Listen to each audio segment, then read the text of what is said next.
The Industrial Policy Resolution of 1948 was good so far as it went, but unfortunately the spirit of it could not be understood or appreciated by the common man in this country. So a new orientation of this policy was given, and the Honorable Prime Minister, after his return from China, publicly declared that the future policy of the country, or rather the future pattern of society, will be the socialist pattern.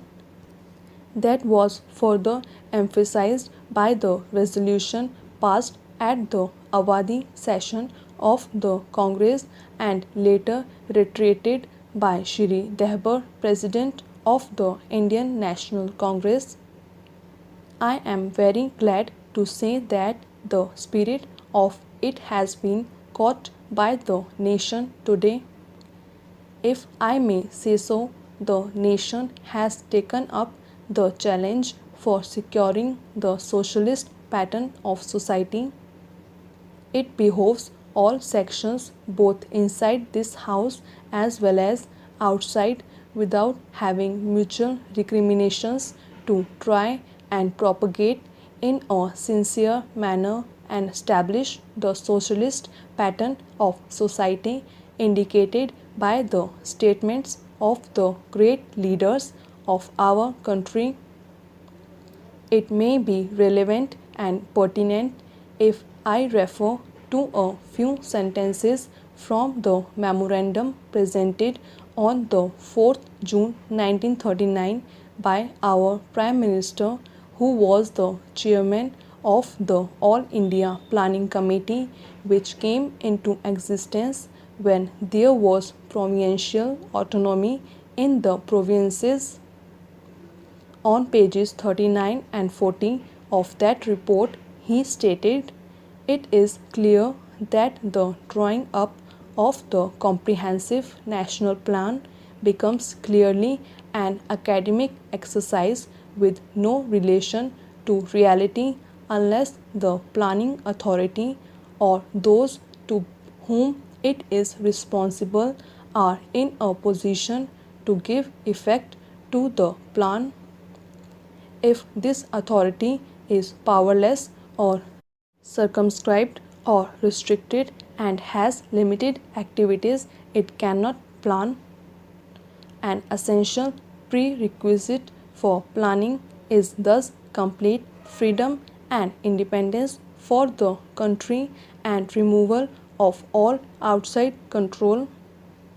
This implies that the country possesses in itself full sovereign authority to take any measures, adopt any policies, and form any relations with other countries as may seem best to its governing authority in the interest of the country and its people. National independence is thus an indispensable preliminary for taking all the steps that might be found necessary for carrying out the 5-year plan in all its various aspects throughout the whole country. At the present moment, it is clear that not only have we in India no national independence, but we are hemmed in and obstructed by numerous restrictions, limitations, safeguards, and reservations which block the path to planning and progress. Our plan for national development must therefore be drawn up for a free and independent India.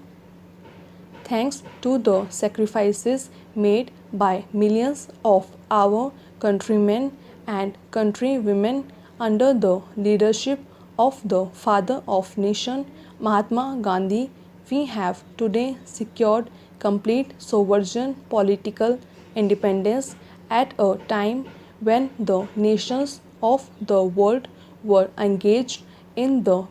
bitterest struggle using all the weapons of destruction. If therefore we have secured political independence during the period of a quarter of a century, it should not be difficult, especially when we are today masters in our own country, to secure a socialist pattern of society as has already been indicated, but it requires the assistance, the propaganda, the active work of all those who are interested in this. I am sure so long as my honorable friends, the minister, the deputy minister, and the other minister who represent the commerce and industry ministry can give us an assurance that the capitalist pattern would be avoided, some of us who believe in a cent% socialist democracy give an undertaking that certainly totalitarian policy will not be introduced in this country, because we have believed all along during the fight that we have given to the British government when we secured political independence that we shall try to maintain democracy undiluted and a socialist democracy at that.